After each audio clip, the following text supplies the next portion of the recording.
Welcome to Sacred Heart University's Center for Catholic Studies Speaker Series.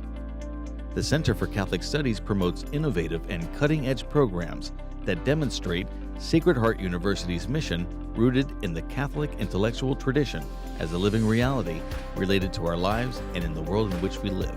Join us now live from the campus of Sacred Heart University with our host, Dr. Charlie Gillespie. Good afternoon, and welcome to the Center for Catholic Studies Speaker Series. I'm Professor Charlie Gillespie, and I will be your host this afternoon. Sacred Heart University's Center for Catholic Studies presents innovative and cutting-edge programs that demonstrate Sacred Heart University's mission rooted in the Catholic intellectual tradition as an ongoing, living conversation led by great thinkers in the Catholic tradition speaking about important issues in our world today.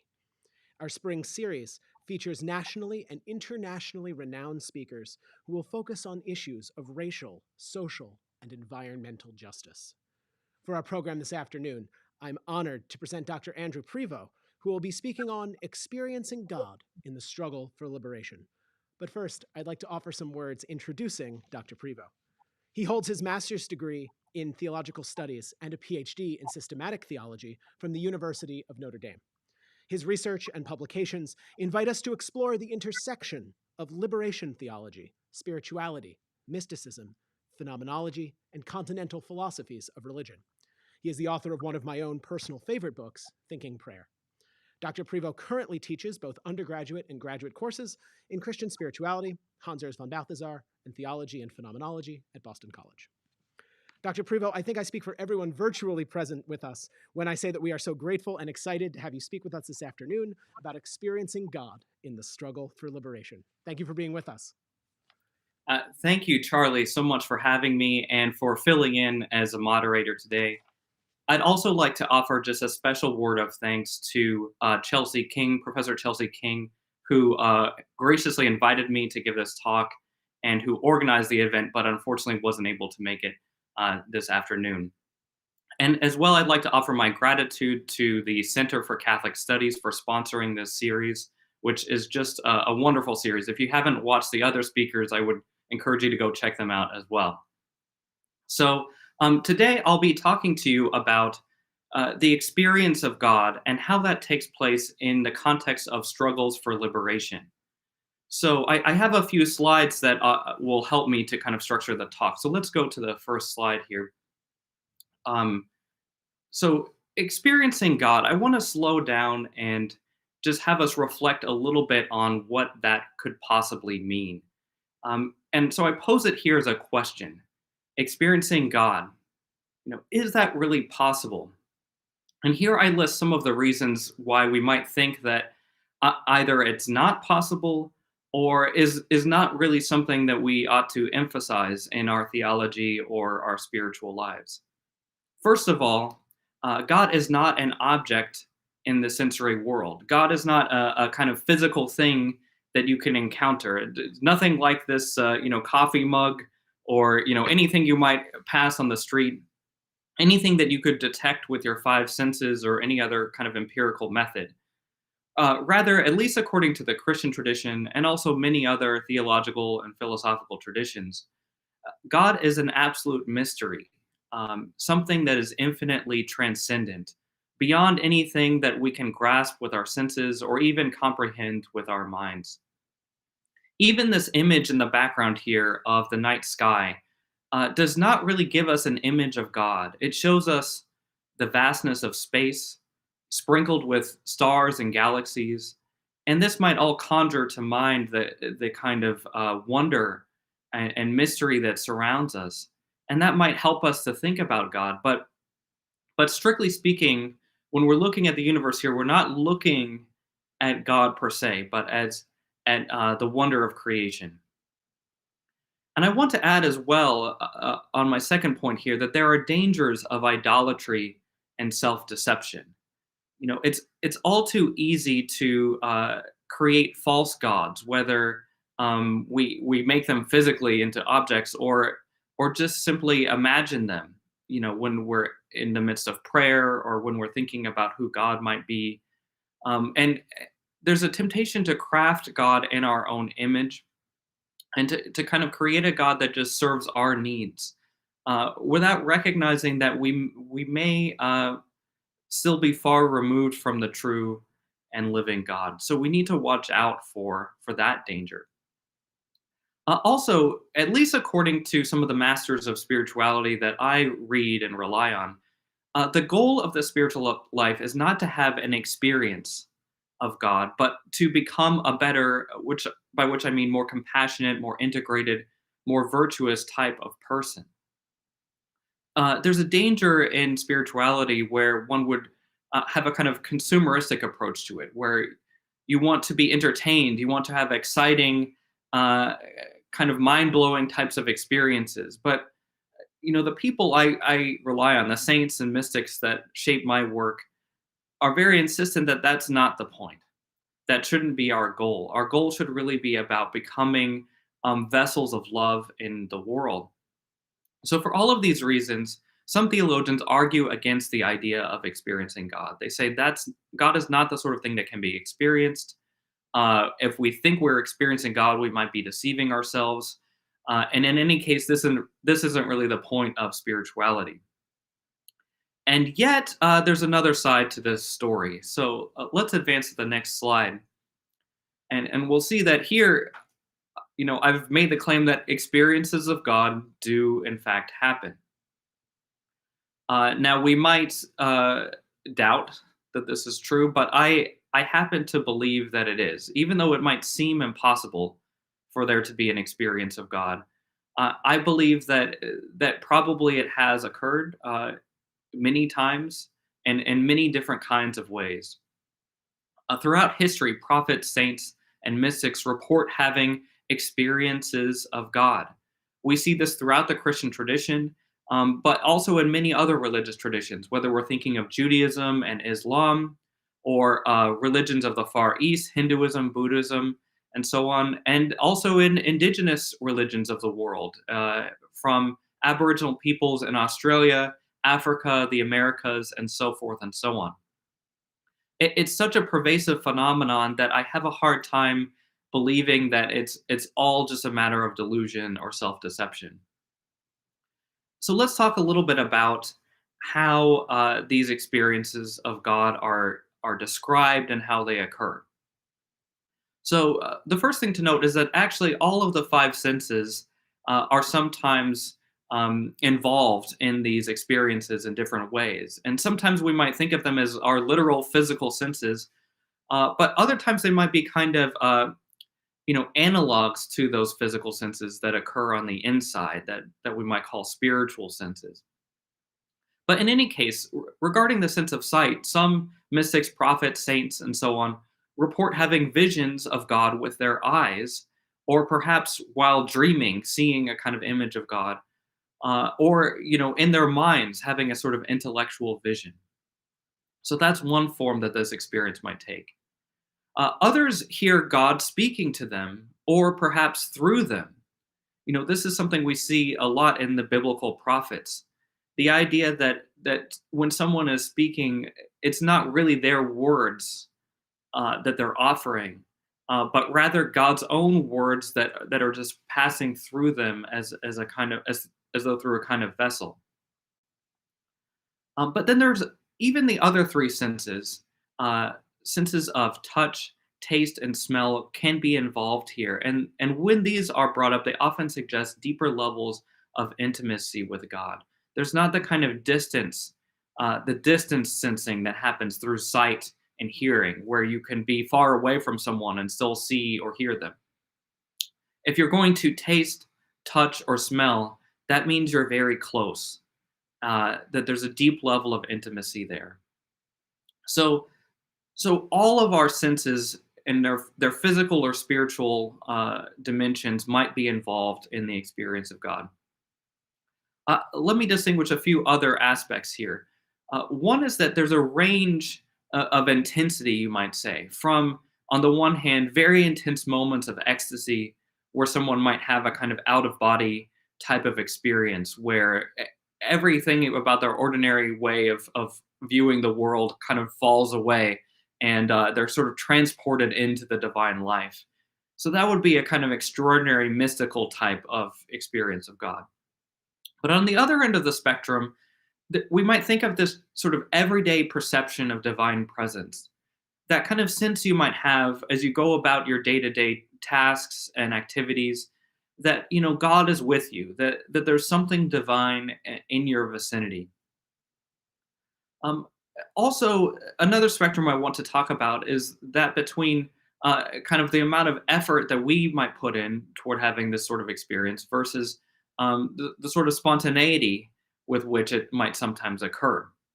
So some people become monks or nuns or take religious vows. They may live in the desert or on top of a mountain and spend every day training their mind and their body to receive some sort of contemplative and deepening awareness of God. And all of that preparatory work can have the effect of readying the mind for a true divine experience. At the same time, though, we shouldn't attempt to limit the presence of God only to those spaces that have been prepared by such human efforts, because we really can't tell God or dictate to God where and when and how God will become manifest in someone's life, and it really can happen spontaneously in places that would surprise or perhaps even shock and scandalize us. And so, there's really a range of possibilities here as well. In this talk, I'm not going to spend a lot of time talking about all of the different ways in which God might be experienced, but I want to focus on one particular kind of subset of experiences of God that have to do with the struggle for liberation. So we'll start to look at this on the next slide.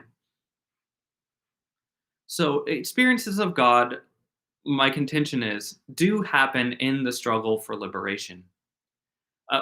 And whatever form that struggle might take. And really, perhaps we should talk about struggles for liberation in the plural. The images that I show you here are just a few examples. Whether we're looking at struggles for the rights of indigenous communities, for their sovereignty, for the protection of their lands and their environments and their cultures and their traditions and their bodies, whether we're talking about struggles for the sake of women or against gender-based violence or sexual violence or other kinds of issues in that regard. And as you can see in the poster on the left, um, that these struggles overlap and intersect.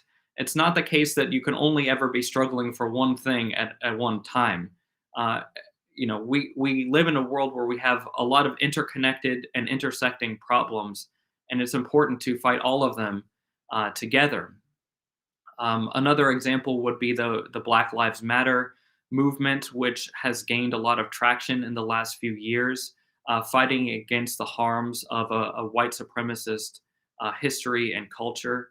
And we've seen in recent days, because of the tragedies in Atlanta and elsewhere, that Black people are not the only victims of racialized violence, and so there are increasing efforts to challenge the hate crimes against Asian Americans and other communities of color.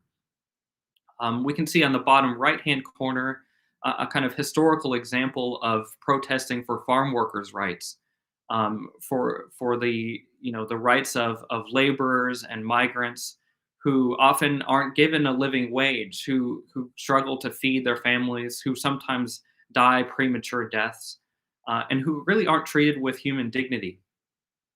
So that's another very important, illustration of this struggle for liberation. And finally, the top right corner shows people protesting for the planet itself, all of the living things, animals, plants, ecosystems.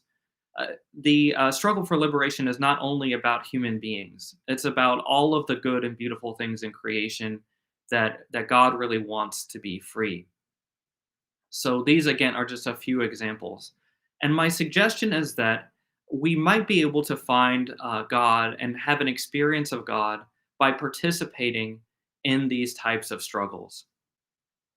And that is because, at least as I understand who God is and what God cares about. God is the liberator. So let's go to the next slide and I'll unpack this idea a bit more.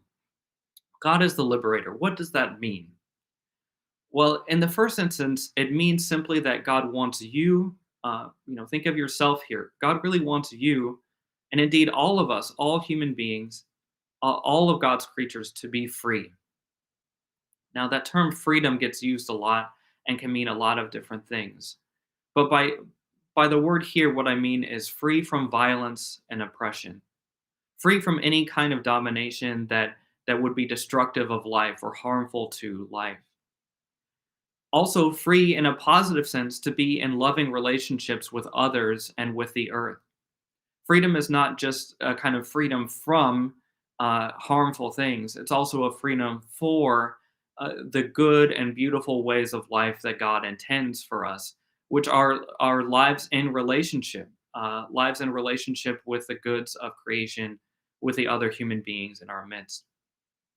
Also, free in body, mind, and heart. This is a kind of holistic freedom that's not just limited to one part of who we are, but encompasses us as whole, complex persons in all of our different dimensions.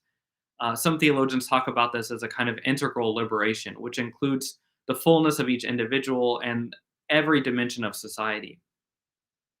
And to be quite clear, the freedom of God is not the abstract liberty of an individual property holder. So when you think about this type of freedom, don't use the model of a kind of individual property holder who has an object and says, well, this is mine, I can do with it whatever I want. I mean, that is a type of freedom, I will grant, but it's really not the divine type of freedom. It's because it's all about oneself and one's capacity for controlling an object. And that's just a very limited way to think about what freedom or what liberation means. When I talk about the freedom of God, what I mean is a gift that God gives to each of us if we're only willing to accept it, of a kind of deep inner peace and strength, a sense of really who I am and what I'm about, that moves me to bring joy and empowerment to others. So it's a freedom that spontaneously and constantly moves outward into relationships with others, sharing the kind of love, joy, peace, strength that it consists of. So this is a very qualitative account of freedom that we can see throughout all of creation, not only in human beings but in other living things, as their kind of life force, as that principle of energy and passion that moves within them, that helps them to bring energy to others around them. So this is the kind of liberation that God wants. And this is, something that I think we need to pay attention to when we're trying to figure out what an experience of God might involve and really might demand of us. If God is the liberator, what really follows from that in terms of our own actions and behaviors? So let's look at the next slide here, where I try to just break down this logic as simply as possible. So, assuming that we have this premise that God is the liberator, the conclusion that I would take from that is that struggling for liberation is a crucial way to draw closer to God.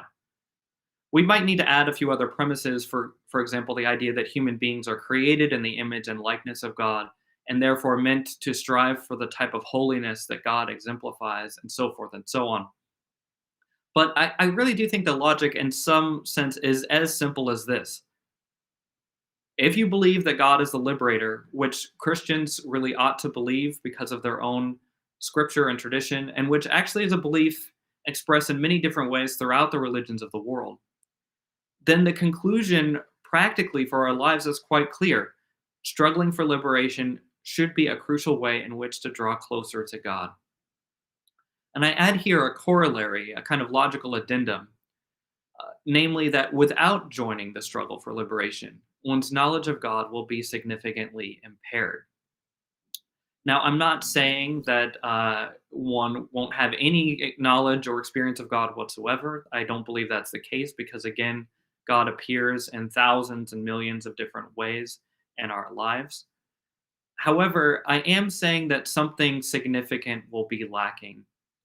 I don't care if someone has spent their entire life working on meditative practices and self-discipline and studying scripture and kind of training their mind to be ready for the contemplation of God. If they have never entered into any kind of struggle for the liberation of the human beings and other creatures in their midst, I can only imagine that their experience of God or their understanding of God is more limited really than it ought to be. Because if God is the liberator, one can't really know the fullness of God without struggling for liberation. That's really my point here.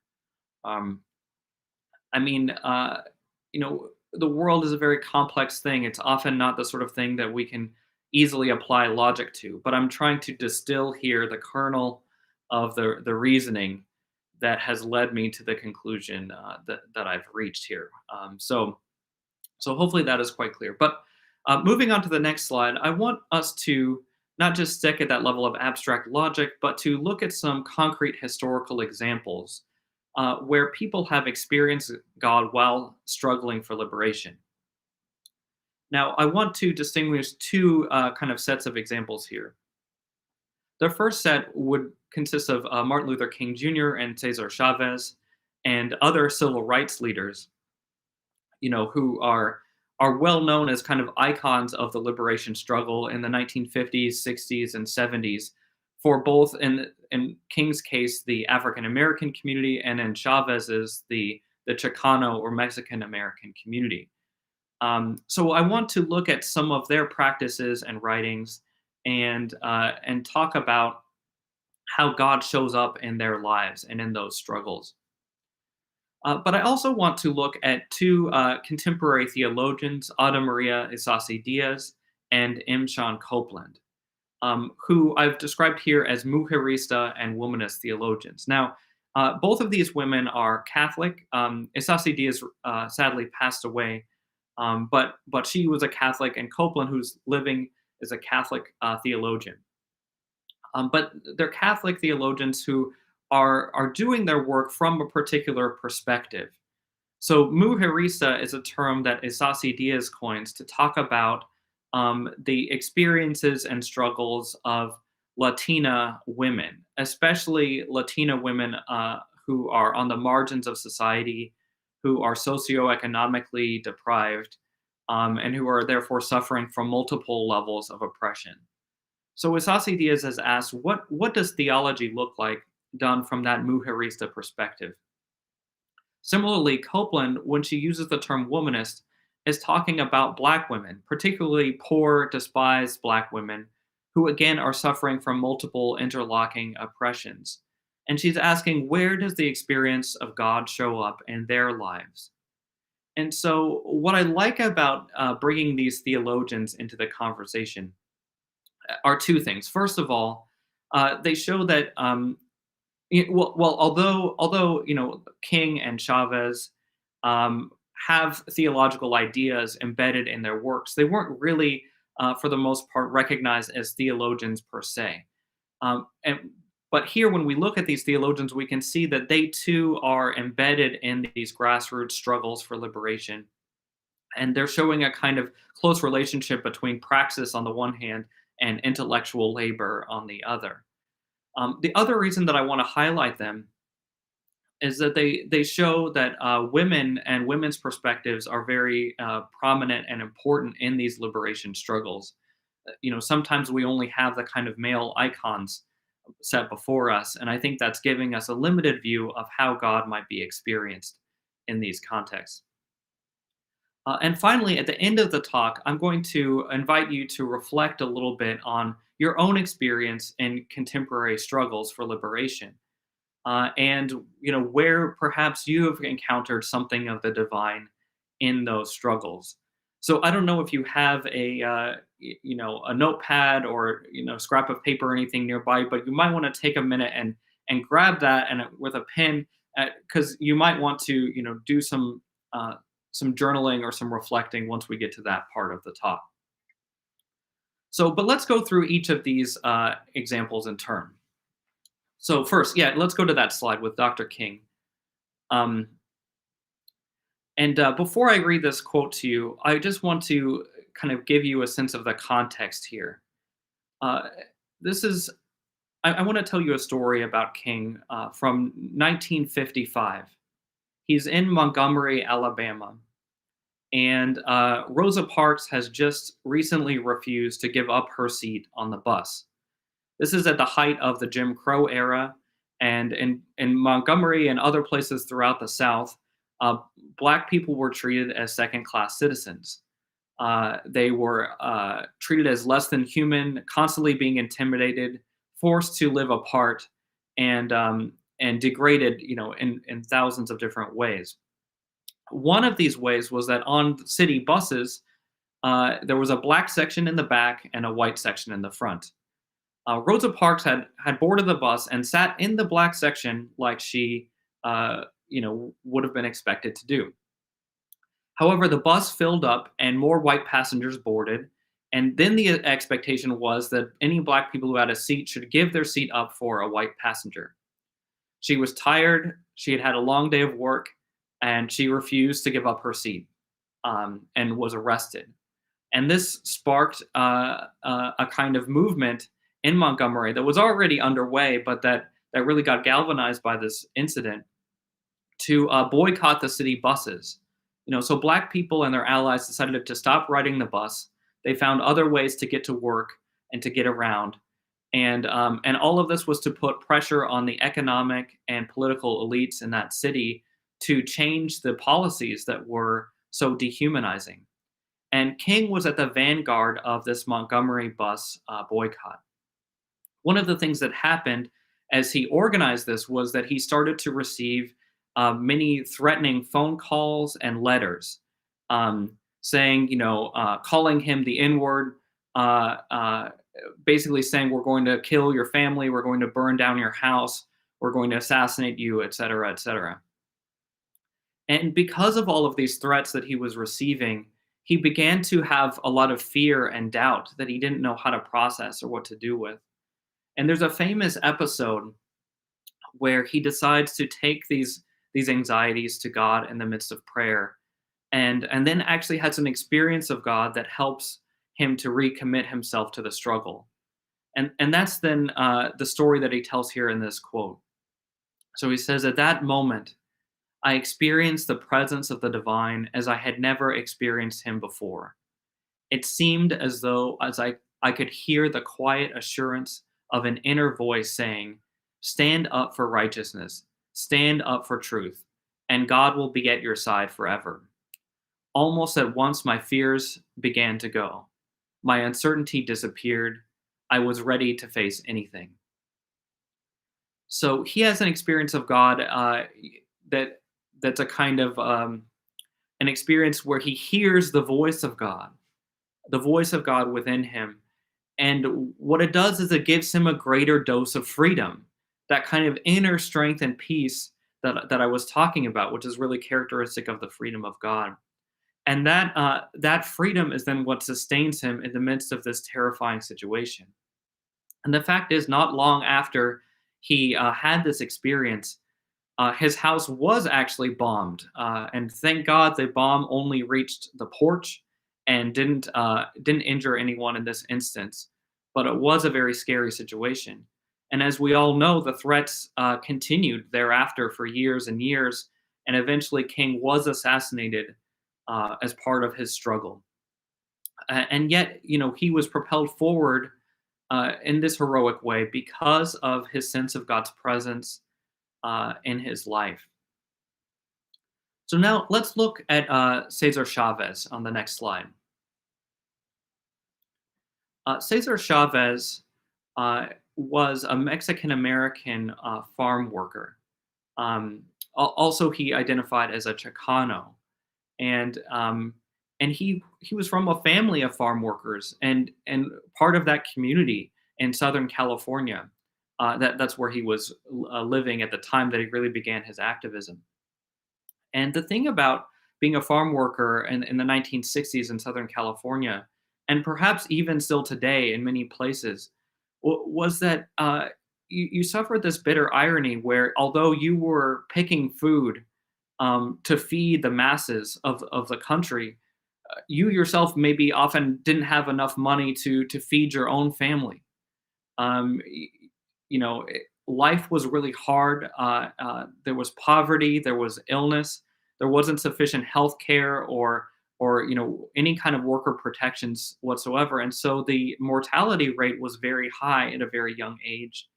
And this was just a dehumanizing situation that was also made worse by the kind of racism that governed it. The idea that because many of these workers were immigrants, many of them were from had Mexican descent or from other countries in Latin America or were Filipino and so on.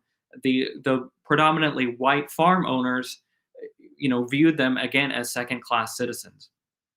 And so Cesar Chavez, partly influenced by the efforts of Martin Luther King Jr. and also Mahatma Gandhi, and in collaboration with others such as Dolores Huerta and other labor organizers, put together a movement that ultimately became the United Farm Workers, and that successfully boycotted grape growers in the famous Delano grape strike of the mid 1960s into the early 1970s, which had some successes. They were able to gain some workers' rights and some important human respect from the farm owners out of this struggle.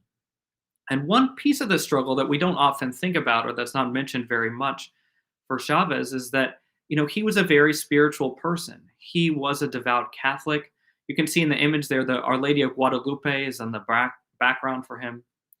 And he had a practice of daily prayer and frequent fasting. And sometimes people would view his fasts as hunger strikes, but he didn't view them that way. He thought of fasting as a way to spiritually strengthen himself, to purify his mind, and to enter into solidarity with farm workers who were struggling to feed their own families. So this is how he describes his experience of fasting. He says, "The fast was meant as a call to sacrifice for justice and a reminder of how much suffering there is among farm workers.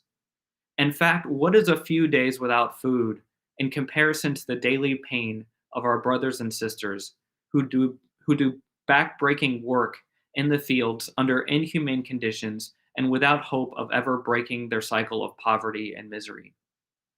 Describing his change of consciousness during a fast, he continues, "It's like all of a sudden, when you're up at a high altitude and you clear your ears.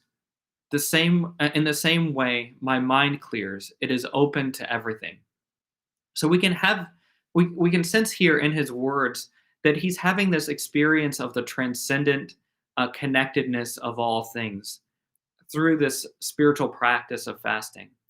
So like the monks and the ascetics of the Christian tradition that come before him, he's disciplining his mind and his body in a particular way, not in order to gain the experience of God per se, but in order to become a holier and more integrated person and to then share the strength that comes from that with others. And yet what we can sense here is that as part of that process, he is also having an experience of the divine that is sustaining for him. So together, King and Chavez both provide some historical evidence that experiences of God do happen in the context of struggles for liberation, and that they do take particular forms that are often very crucial for the success and vitality of these movements. So let's go to the next slide and talk a little bit now about the Mujerista theologian Ana Maria Isasi Diaz.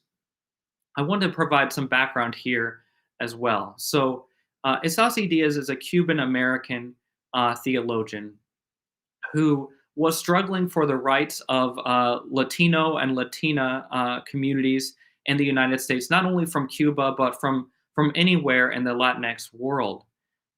She was also interested in struggling for the rights of the poor and other racial minorities, and in particular for the well-being and recognition and inclusion of women, both in church and in society, because their gifts had been so often ignored and excluded because of the patriarchal kind of systems that were in place.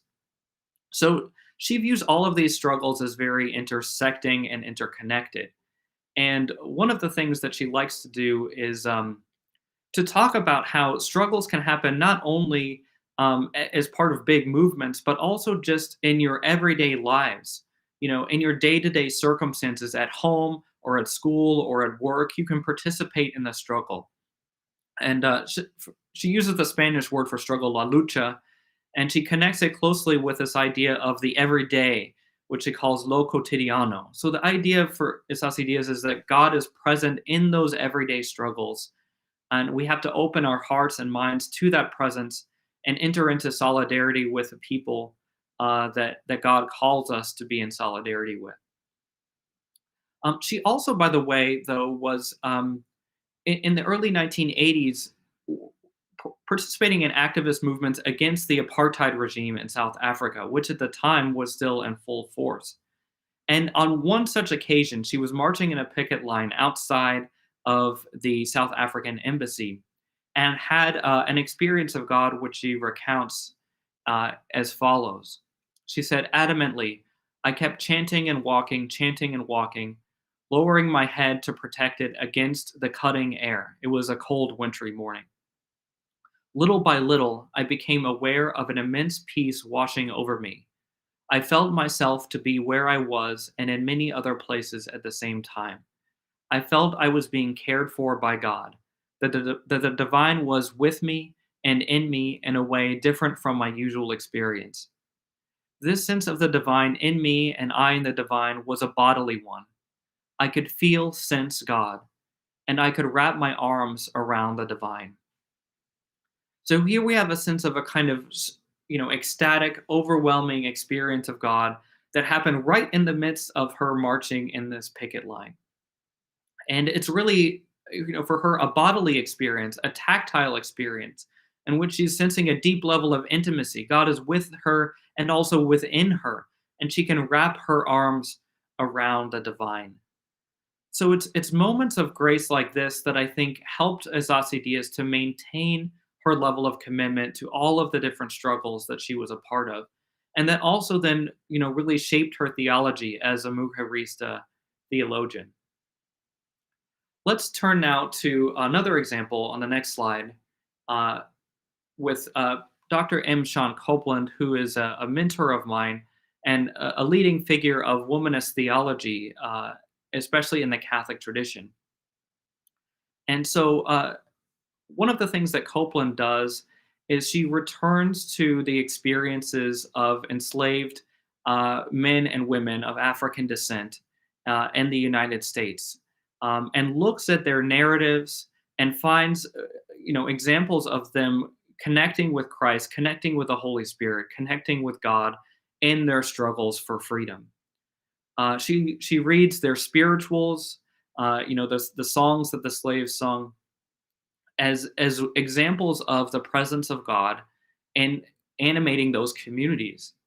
But she also encourages us to think about how this same presence of God might be involved in struggles for liberation today, such as the Black Lives Matter movement, the Say Her Name movement, Me Too, and so forth and so on. So all of these different activist movements shape Sean Copeland's approach to theology and spirituality. One of the hallmarks of her work is an intense focus on bodies, on human bodies, and she asks the question: are we treating human bodies as objects that can be disposed of at will? Remember the kind of freedom that I said is not the freedom of God, namely that of a kind of individual property holder who sort of says, "This is my property, and I can do whatever I want with it." Well, Copeland points out that that's how the slaves were treated. That slaveholders said, well, I have freedom to do whatever I want to these slaves, whether that be to rape or abuse or kill them. They're mine. I can do whatever I want with them. And she says that's an idolatrous form of freedom. That's not the freedom of God. And so what she's trying to do is to encourage people to think of their bodies as sites in which God's freedom enters in and in a liberating way, taking hold of our very flesh and transforming us into a community of brothers and sisters united with Christ. And that's what she says Christ does. Christ is the Word of God made flesh in order to bring about a new community of love and compassion. So let me just read this quote here where she talks about finding Christ in all of the different kinds of bodies that might be suffering in this unjust world.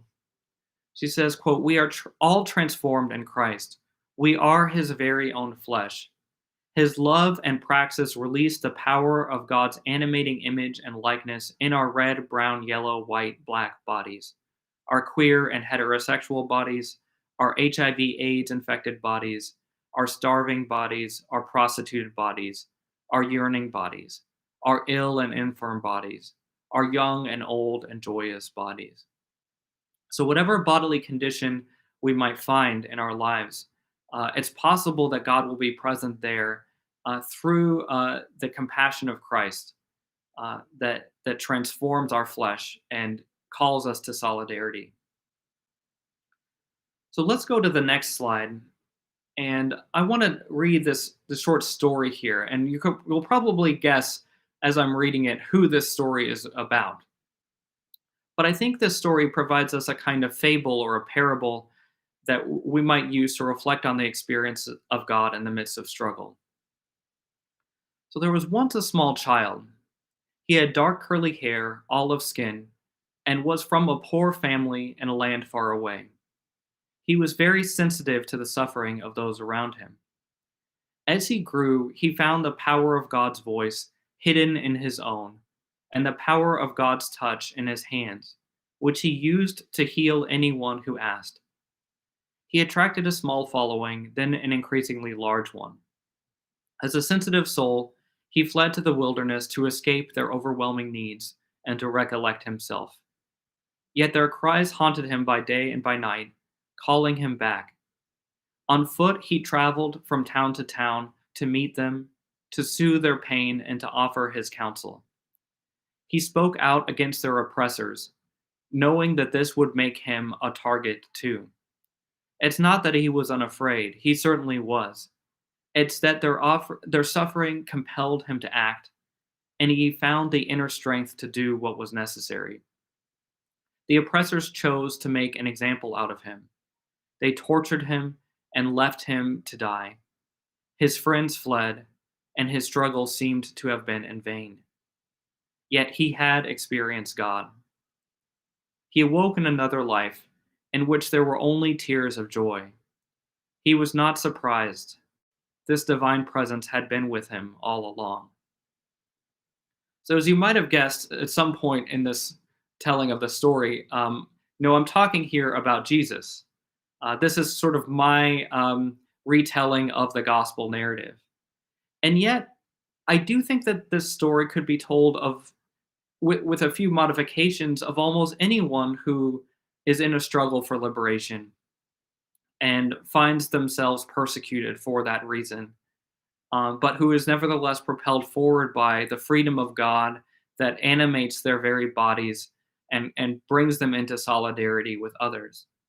If you swap out the male pronouns for female ones, perhaps change the type of hair or skin or change the location and maybe some of the details, this could be any of us in our struggles, provided that we open ourselves up to the grace of God that is available in our lives and then use that to be in solidarity. Another lesson here is that just because one might have an experience of God in the midst of a struggle doesn't mean that the struggle will automatically or instantaneously succeed. Tragically, sometimes forces of evil do prevail. And yet there is still hope. There is still the promise of a brighter future. So let's turn now to the last slide. And these are just some questions for reflection that I want you to think about. First of all, are you involved in any struggles for liberation? If so, which ones? Try to be very concrete here. What things are you struggling for in your life? What organizations are you part of? Are you giving money? Are you giving time? Are you giving talent to any causes that are trying to promote a more liberated society? If you're not doing any of that, why not? Where's the resistance coming from? If you are, how might you get more involved? Secondly, do you experience God in these struggles? If so, when, where, and how? If you were going to write down some account of your own experience of the divine in your life, or and especially in the context of some such struggle, what would you say? What senses would you employ? How would you describe it? This is why I told you to grab a pen and paper, because you might actually want to take a moment and jot some of these things down. And then finally, how does struggling for liberation challenge or deepen your understanding of God?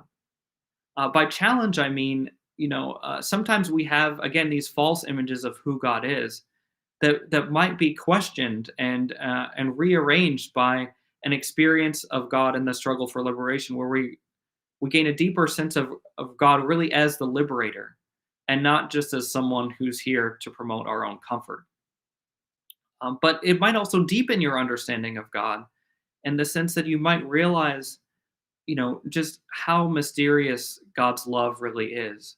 How it's present in so many different contexts and so many different lives that, often go unsung and unnoticed. So I want to conclude then today simply by inviting you to reflect further on these questions right now and, in the days and weeks ahead. And to always be on the lookout for the presence of God in your lives, especially as you participate in struggles for liberation. And with that, I'll close and invite questions as well for me. Thank you very much. Dr. Prevot, thank you so much for such a rich, thought provoking, beautiful, and inspiring talk for us. I know my mind's racing with reflection based on your wonderful questions at the end of the talk, but also some of the things I'd love to learn more about from your work. And I know members of our digital audience are already offering some questions in the chat. And as we start our Q&A portion, I want to encourage you, if you either want to share one of your reflections to one of Dr. Prevot's questions, or if you'd like to ask a question that was inspired by this talk, please go ahead and do so, and we'll bring those into our conversation. We already have one question from a member of our audience, so perhaps we'll start there. Great. James Randall writes, "This was a fantastic talk, but what words of comfort would you give those who don't feel God's loving presence when they are struggling? Those who experience God's absence rather than God's presence?" That is a great question, because absence is often more the default experience, you know. And I would say that, again, to go back to my first slide about the goal of spirituality is not really to have an experience of God, but to become increasingly transformed into a more compassionate and well integrated person. And so I think the reason that keeping that goal of spirituality in mind is so important is precisely to sustain oneself in moments where those experiences of God that can seem life sustaining aren't really forthcoming. And but that doesn't mean that that God isn't there. First of all, um, and secondly, it doesn't mean that it's time to give up on the struggle. On the contrary, it's time to remain vigilant in one's efforts. Even Jesus himself experienced the absence of God in a very memorable way, which we'll celebrate this Friday. On the cross, he says, my God, why have you forsaken me? Or why have you abandoned me?" So if that can happen to Jesus, it can happen to any one of us. So thank you for that question. It helps me to kind of counterbalance my sense of the struggle. But if that's true for you right now, if you're feeling an absence of God, try not to lose hope. Try to stay, committed to the values of love and compassion that are really the point. That's such a rich connection you offer for us to think about the experience of God in the struggle for liberation alongside Christ's experience of God forsakenness on the cross that we're thinking about this week, which leads me to ask another question that's brought from the striking connections you've raised for us in this talk. Both the experience of God, as you rightfully framed for us, is so big and expansive, it's hard to pin down what we mean by that exact phrase. And you also gave us that wonderful slide with so many different struggles for liberation. And I know for me, when I think about all the difficulties of the world, it can feel overwhelming. I might want to just sort of check out and not become involved. What do you think putting these two ideas in conversation might do to help us when we encounter such overwhelmingly large, excessive phenomena in the world? Well, one of the things that immediately springs to mind is the fact that we are not alone in these struggles. So no one of us actually is God and therefore is responsible for saving the whole world. All that each of us can do is to just try to make some sort of impact in our own spheres of influence, whether that's through our relationships or through one or two struggles that we decide we're going to really dedicate ourselves to. And this is one of the reasons why I really like Isase Diaz's point that lo cotidiano is a site of struggle. In your everyday life, what are some small ways that you can help out? And that might be a way that you um, participate in the building up of God's kingdom without having to feel overwhelmed as if it's your responsibility to solve all of the problems all at once. That's only going to happen actually if all human beings come together as a community and really try to get right with God. And I think we're very far away from that happening, quite frankly. So I think all we can do in the meantime is to try to make the world a little bit better in the small ways that are available to us. That's such a helpful way to think about it. I'm particularly inspired by the ways that you looking to Cesar Chavez and Chicano workers in Southern California, or Martin Luther King and the civil rights movement in Alabama, and connecting that with Asazi Diaz and Copeland's ways of thinking about the experience of God.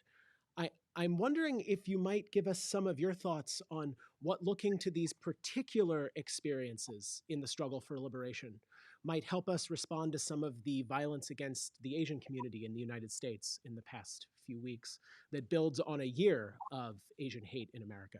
I'm curious if you have any ways to expand our thinking to that community and issues as well right now. Yeah, well, I've been in the wake of such violence, I've been encouraged to see the Stop Asian Hate movement really gaining ground and getting the attention it deserves. And some of the same strategies of nonviolent resistance, of a kind of spirituality that is connected with concrete acts of solidarity. Some of those same strategies apply perfectly well to the struggle against the hatred of and the discrimination against Asian communities in this country, who also, are participate in the immigration stories that have happened. But people don't realize actually that African people of African descent weren't the only ones enslaved in the United States or in colonial America prior to the formation of the U.S. Asians and people of Latinx descent have also been enslaved in smaller numbers in this country. There have been internment camps. There have been, extremely discriminatory laws, and there's been cultural productions of evil that depict Asians as less than human or as kind of objects of erotic desire or kind of an Orientalist gaze that aren't being really treated with respect. The idea uh, that that God is present in history, and that the freedom of God is not about controlling others or controlling things, but about sharing joy and strength with others, really ought to connect us to all of these efforts to honor the dignity of Asian Americans in this country and throughout the world, Asian peoples throughout the world. Wonderful. Thank you for that. We actually have another question in the chat, and it's a really provocative one, I think, from Megan Jones, who asks, how do we overcome apathy? I sense that there's a lot of that in the world today. What are your thoughts on that, Dr. Prevot? Yeah, I I think that is a really hard question. And I wonder, is this apathy something that one is experiencing in oneself or that one senses in someone else? And and I actually in some ways don't really believe in that apathy is the truth, is the deepest truth of a person. I often think that apathy is there as some sort of defense mechanism that's covering up, um, probably some unresolved actual feelings that one doesn't want to feel, and so one numbs out so as to not have to deal with the feelings that are there. So part of what might need to happen is a loving, supportive conversation with people who seem to be apathetic to try to understand, well, what are the things in their life that they actually do care about, and where is the hurt in their life, and then to help maybe them connect that with hurt that other people are suffering and going through. um, it's hard though. I mean, I don't think that there are easy answers, but I do think any answers that are there would take the form of some sort of relationship that's characterized by love and support and understanding, and trying to invite people into the struggle. I think to the extent that these struggles make people feel threatened or defensive, they uh, we might need to rethink our tactics a little bit and think about how we can respond to the affective things that are going on with people that might manifest as apathy, but actually be something more like um, feelings of not belonging, or feelings of being left out or of being accused, or whatever the case might be. So I think we just need to dig in a little bit deeper there and really take the risk of entering into relationships with people and trying to grow together with them. Thank you for that rich answer. And I think the way you're helping us think about apathy in new ways connects to that wonderfully profound point you made during your talk about how even the most beautifully contemplative life might be missing something of intimacy with God if it's not matched with a commitment to struggles for liberation in our world. Yes, and I think that what you actually find, though, when you look at a lot of the great contemplatives in history, is that they were actually engaged in concrete acts of love and solidarity with those in their midst, and that these weren't separate spheres of their life. All of it was divine love, just manifest in different ways. And so I think that the very idea that contemplation and action can be so separated is kind of a modern problem that we're dealing with. Um, for the most part, that hasn't been the story in human history. Thank you. We have some other great questions that have come in, and Sarah Livick Moses asks, how do we reconcile silence, so prevalent in the Christian tradition and the contemplative way, a little bit like what we were just talking about, with the current climate where silence is violence? How does one discern different kinds of silence? That's a great question. So thanks for that, Sarah, who's one of my students. So shout out to Boston College grad students. So let me think a little bit about this. I mean, if silence is something imposed on a person, if there's an act of silencing, that's one thing that we ought to resist because of the power involved. Also, if silence is something one is doing out of a sense of fear or defensiveness, or an unwillingness to risk one's own body and soul for the struggle for others, then it's a kind of avoidance, um, that is going in the wrong direction, is going against the kind of relationship with God that we want. But what the contemplative tradition offers us is a different way of practicing silence, where the point is to actually open oneself up for the praxis of God in one's heart and in one's mind. To get rid of the distractions that are locking one in this kind of false sense of freedom that's all about just the control you have over your possessions, to kind of break through all of that and to open oneself up to a deeper sense of freedom that comes from being part of God's community of love and solidarity. And so that kind of silent attentiveness to the divine life within us, is really important, and I think helps us to resist the other types of silence that are so pernicious. So I think this question is very good because it shows that we really have to disambiguate this idea of silence and recognize that it's equivocal, and that some ways of practicing silence are different and better than others. So thanks again for that question. Thank you. And I think we have time for two more questions. One Sure. from the chat here is from Lucy Atkins, who asks, Ignacio Ellacuría said the church's mission is to help take the crucified off their crosses. Do you think the institutional church is committed to that mission? If so, what are some examples? Ooh, that's a good question. Um,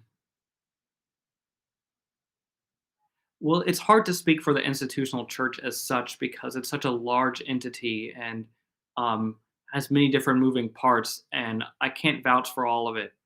Um, but what I will say, one institution that impressed me recently was the Jesuits deciding to um, commit real funds toward a kind of effort to make reparations for slavery and their own the institution's complicity in slavery. This had made the news recently. I think that's one example of an ecclesial institution trying to take the crucified down from their crosses. I also think, the papacy of Pope Francis might be evaluated on a lot of different terms, but I do think he has been trying in many of his encyclicals and in a lot of his messaging to really emphasize a life of solidarity with the poor, a commitment to ecological justice, a commitment to interreligious dialogue, and to recognizing that all human beings are created in the image and likeness of God. Um, that we should treat all of creation as a kind of family of brothers and sisters. Uh, all of these sorts of things, maybe they're just words, but I think he's asking us to put them into practice. And if we did that as a worldwide Christian community, that would, I think, really help to bring a lot of the crucified down from their crosses. So I think, in short, we have a lot of work left to do, but my view of the institutional church or of organized religion is that it's not all bad, despite the kind of bad reputation it has. That there are good things within it, but we have to be discerning about where the struggle for liberation is really happening and where old systems of oppression are still in place. I know that one of the ways that I struggle in lo cotidiano is the fact that there is only so much time for such a rich and wonderful conversation. And so, with limited time left, I do want to make sure to ask you, especially for our undergraduates watching this talk today, is there one particular thing you hope that someone who happened to tune in or be here today takes away from what you're sharing with us? Something that you hope that they got from what you talked about today? I guess the main takeaway I would want an undergraduate student to have is uh, to just be open to the possibility that God may be working with them in their struggles for liberation. We often think of struggles like that as, part of the secular world, and that has nothing to do with religion or faith or spirituality. And part of what I've been trying to do is to suggest that might be a false dichotomy. That maybe God is most present in our world precisely in those struggles that are trying to take the crucified peoples down from their crosses. So if you're participating in there, be on the lookout for divine grace breaking in, because you might just find it. Dr. Prevot, thank you so much for such a rich and inspiring conversation, but also for deepening our reflection on what it means to be in the world and also to struggle for liberation, particularly in this time as members of our community and those around the world prepare to celebrate Holy Week and the Easter Triduum. So on behalf of everyone at Sacred Heart University and the Center for Catholic Studies, I want to thank you and our audience for spending this time with us. And I hope you enjoy the rest of your day and find some time to rest in this special time of year. Thank you so much, Dr. Prevot. Thank you, you too, Charlie, and thanks everyone for coming. Tonight's program. To learn more, visit sacredheart.edu.